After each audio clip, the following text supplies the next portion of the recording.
Hello everyone, my name is Christian. Welcome to my hobby blog. Today we are doing a totally impromptu box set review and ranking. I just finished this tonight. I really enjoyed it a lot more than I thought, so I was prompted to discuss it. So the box set I'm talking about is, of course, the Vinegar Syndrome release from last year, I believe. It has to be last year because I didn't get it in the subscription.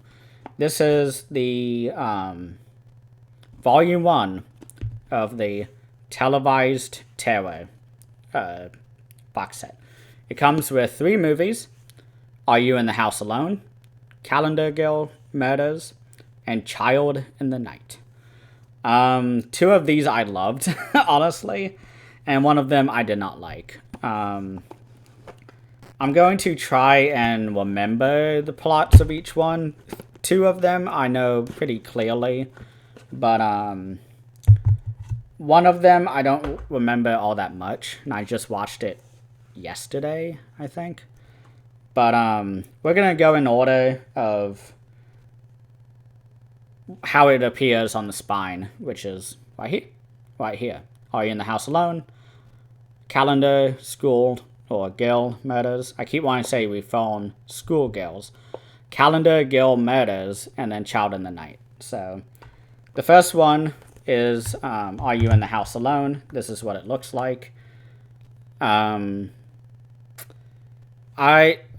complaint I have about this box set is that you can't really see the alternate artwork. This is what it looks like on each and every release in this box set. But this is, I guess I can't give opinions yet, but this movie is all about a high school girl who is being stalked by somebody, leaving very threatening notes in her locker. Her friends are getting murdered. Her teachers are not caring. And there's a little bit of a mystery, I guess, on who is doing all of this. We get a couple people who seem very, very obvious that it's them, but then we get another hint and it's actually not them. And the reveal is actually pretty predictable, I guess, but everything else in this movie is really great. I loved the lead performance, who I don't really know her all that much, but it's Kathleen Bello. But we also get a really early acting role by Dennis Quaid, who kind of plays the toxic boyfriend, who is constantly like trying to manipulate her and telling her that's all in her head and like all this stuff. And so, of course, he's immediately a suspect because everyone's really shitty at this school, actually, except for her friends. And at some point of the movie, she loses her friends, whether through murder or through people just not wanting to be around her anymore. And she's all alone, basically. She has maybe one person she can depend on, but we get a really great murder mystery in this, on top of a really great commentary on, I guess, toxic masculinity, because all the men in this movie suck. And each of them have their own flaws and weaknesses that directly impact this girl's life. And I was not expecting that at all. And I was very happy when I kind of saw it happening. I was like, oh, this is the kind of movie is being made right here. And I guess I can't give my rating or anything on it yet, but I really enjoyed this one. Obviously, this is one of the 2 that I really enjoyed. And it was made in 1978. And one thing that should be mentioned about this box set is that this is Televised Terror. I guess it's on the top here. Televised Terror. These were all television movies. These were not big budget productions at all.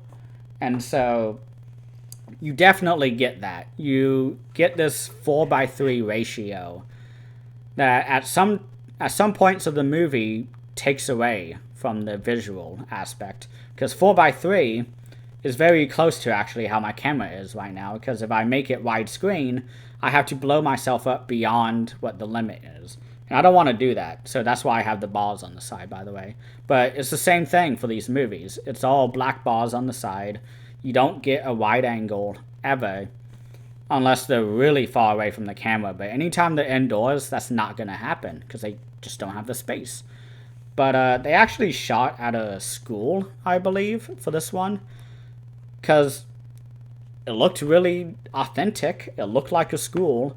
They had the lockers, they had the cafeteria, they had the supply closet, which is a really great sequence revolving around that, where our main character kind of sneaks into the utility room where the janitor has the supplies, and she is trying to find out who is the one stalking her, leaving her threatening messages in her locker, all these different things. And I really, really enjoyed this. Where it ranks, I will say later. But this one alone, if they did an individual release of this, I would say definitely pick it up. So on to our next one. This is number 2. This is Calendar Girl Murders. I keep wanting to say Reformed Schoolgirls, because I hate these fucking titles with the 3 words and it's just a bunch of nouns. Calendar Girl Murders.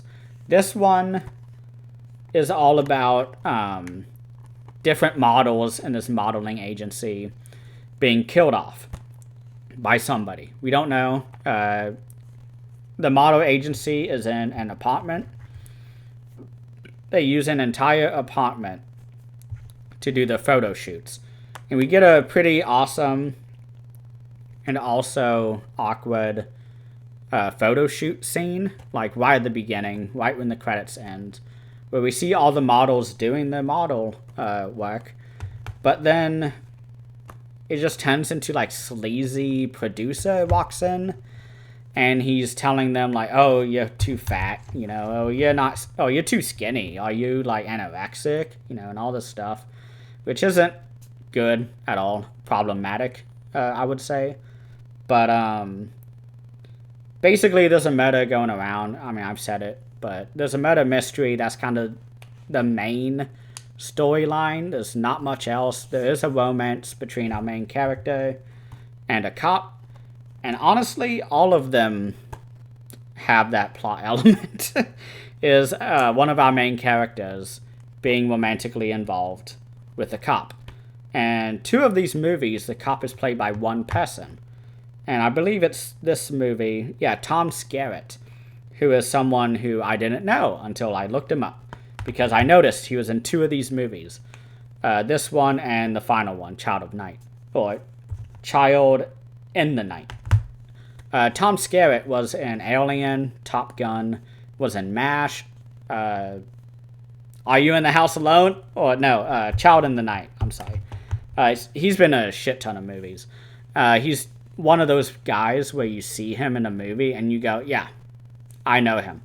I don't know where, I don't know his name, but I know him. And he pops up in this movie. He has a bandage on his head. He gets attacked by the killer at one point, almost catches them, and yeah, it's fine. On to the next movie, and then I'll go into the ranking and why I put them where they are. This last one is called Child in the Night. This is obviously Elijah Wood, who has played in many great movies. The obvious one is, of course, The Lord of the Rings and a little bit of The Hobbit, playing Frodo Baggins. He has also been in really great independent films like Come to Daddy. He funded through his, I think it's Television, is the company that he founded to help up-and-coming directors do the cult films. And Come to Daddy is one that he was in, but he didn't self-fund it. But he was also in a really, really great Netflix movie with Elizabeth Moss, I believe is her name. It's called I Don't Want to Be at Home in This World Anymore. Or I am alone in this world. I don't feel at home in this world anymore. That's what the title is. That one is amazing. He plays this really eccentric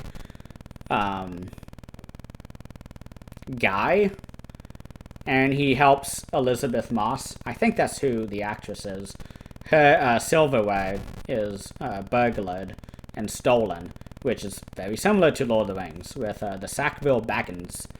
But so her utensils are stolen, and she hires Elijah Wood to help her get it back. And he knows kung fu. He uses nunchucks. I love that movie. That movie is really good.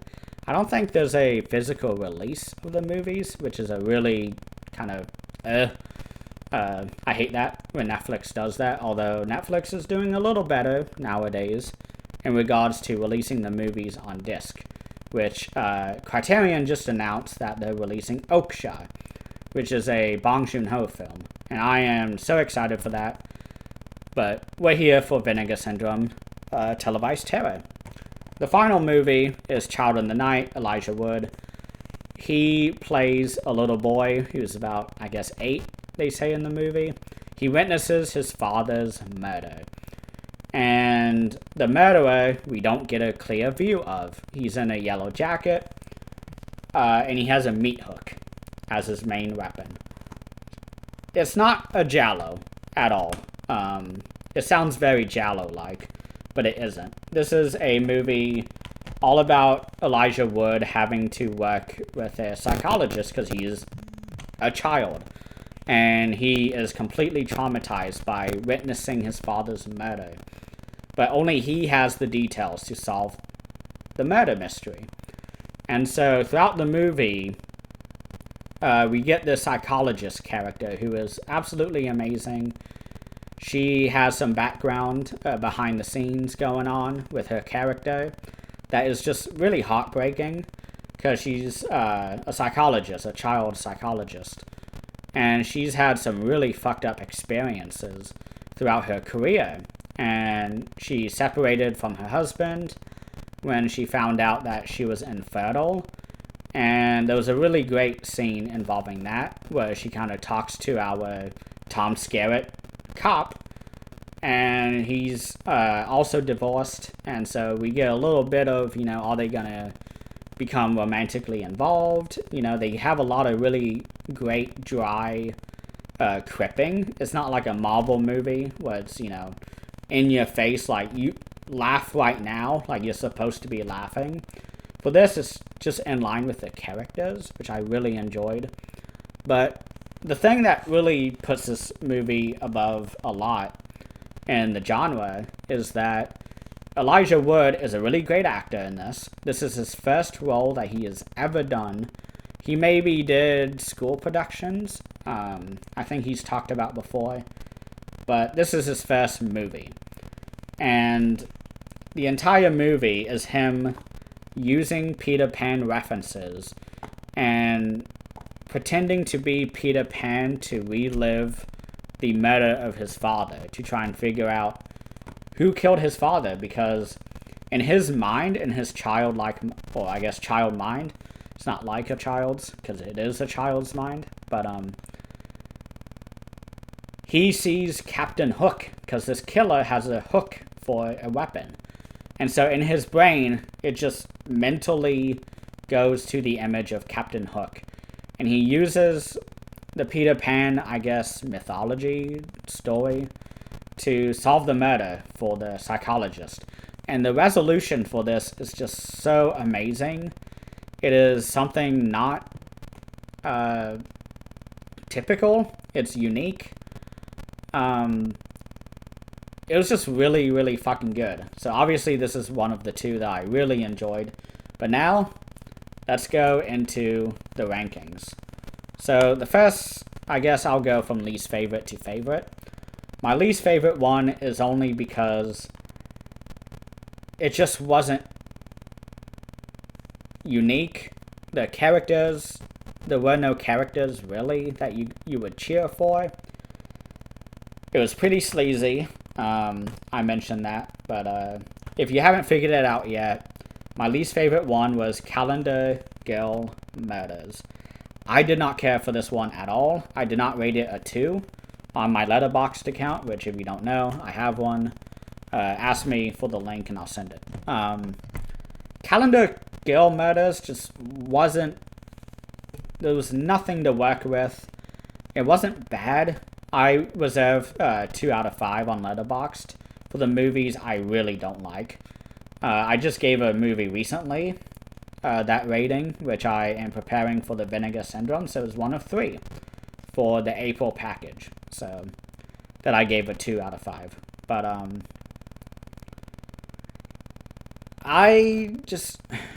there's not much else I can say about Calendar Girl Murders. I watched it yesterday, and I remember really nothing outside the beginning when we get a great intro with the models. It was fine. I did not care. Tom Skerritt's in it, that's fine. But let's move on to the second movie. That is, I guess, my number 2 out of 3. This is the movie Are You in the House Alone? I already explained why I love it, but if you forgot, it had a really great commentary on toxic masculinity. It had a great mystery. We had a character who, although everybody doesn't listen to her or even work with her, she is still determined to solve who the stalker is. And how it ends up is just absolutely amazing. I absolutely loved the toxic boyfriend played by Dennis Quaid. Dennis Quaid is somebody who I've known the name of, and I've never had a face to the name. And when I looked him up after finishing this movie, I was like, oh my god, that's who Dennis Quaid is. He's always the dad in every 2000s movie ever. And also 1990s, but here he is in a 1978 film. 78, same year as Dawn of the Dead. And he plays it so well. I've never seen him in a role like that. I couldn't even recognize him when I first saw him, and I was like, where's Dennis Quaid? Shouldn't I know who Dennis Quaid looks like? And after finishing the movie, I was like, oh, okay, after looking him up. And I was like, oh, that's Dennis Quaid. Wow, okay, yeah, this was a totally different role than what he usually does. But this main character woman is just absolutely great. And this, I really enjoyed all her scenes. She's really strong for a female character, especially in the 70s. Where outside of Alien, Terminator, and maybe a couple movies here and there, women were not given a role like this. They were always meant to be saved in these type of movies. And in this one, nobody wants to save her, so she puts it upon herself to save herself. And she does. And she figures out who the murderer is, who's stalking her, and the resolution is just absolutely amazing. Very similar to Child in the Night, so I guess not unique to each other, but unique in the wider genre, I guess. And that leads me to my favorite one of the set. This should come as no surprise. This is Child in the Night, and there's Elijah Wood as an 8-year-old. This one was absolutely amazing. I really enjoyed this one. Luke, who is played by Elijah Wood, is so believable. I really enjoyed his acting in this. And it is absolutely baffling that I've never even heard of this movie until this set. That was kind of what made me buy this set during the Black Friday sale. Because I could have just bought 3 other individual releases, but I'm a huge fan of Lord of the Rings. I mean, oh my gosh. I have actually The Hobbit right here, which I'm not as big of a fan of in the comparing to Lord of the Rings, but I'm rewatching them again because I'm constantly... I just love, Lord of the Rings and anything Tolkien. But considering that this is his first movie he ever made, or at least acted in, Nobody has ever talked about it. There's a very tiny amount of special features on this. There's an audio essay and subtitles. Fuck you. You know? Not to Vinegar Syndrome, but, you know, fuck you to the consumer who wanted to learn about, you know, Elijah Wood's first movie. I would have loved it to have gotten an interview with Elijah Wood like today, reflecting upon this movie, talking about his experiences with it, working with all the different actors. I mean, this movie was just really incredible. And it talks about on the back here that this is a made-for-TV thriller that slowly morphs into giallo and almost slasher territory. I mentioned that it is very giallo-like. The setup for the entire plot is very giallo. We have our killer here, which you can kind of see here, in a yellow poncho, and he uses a meat hook to kill the father. He kills a couple other people throughout the movie, but this isn't like Deep Red, or Tenebrae, or Cat o' Nine Tails, or any of those type of giallos. And of course they're all Dario Argento, because those are the best giallos in my opinion. I guess this movie is very similar to another giallo called Corruption of Chris Miller, which I covered actually already on this channel during a Withering Watchpile episode all about giallos. And I talked about how I love that movie. It's one of my favorite non-Argento giallo films. And the killer is exactly the same in that one as in this one. And I wonder if that was deliberate. I mean, it's not the most unique thing to have a killer have a yellow poncho on and a meat hook.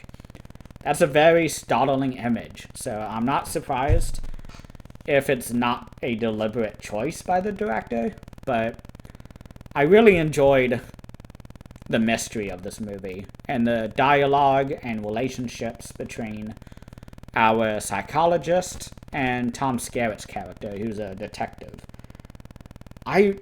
This movie just really kind of blew me away. I watched it tonight for the first time, and it is just pretty awesome. I have nothing else to say. I really enjoyed this. If this was a single release, I would have bought it no matter what. And I was about to say whether... because I always pose a question at the end of each Vinegar Syndrome package review is, would I have bought this if I didn't have a subscription? I don't have a subscription, so I don't think it's even worthwhile for me to answer that question. Because I did buy it. I bought it because I had a lot of expectations from this in regards to having Elijah Wood, having two of these movies be really good, which I'd heard. I heard Child in the Night and Calendar Girl Murders. Fuck. Those two movies everybody loved. And so I was convinced off of that, you know, I should pick it up. And I picked it up, and I didn't care for Calendar Girl Murders, but I loved Are You in the House Alone and Child in the Night. So yeah. I don't really have anything else to say right now. Obviously, I'm in a new location tonight doing video recording, so I'll be back with my bookshelves behind me later. But around Saturday, I guess, when me and Leon, aka Cult Fix, I can't remember, when me and him record the next Withering Watchpile episode, which, if you don't remember from the last episode, we are covering Shaw Brothers films. Cannot wait for that. So thank you all so much for watching, and let me know if you've seen these movies and what you think about them. I haven't really heard much about it since it released, so I'm really curious how everyone feels about these movies. Have a great day, everyone, and thank you again for watching.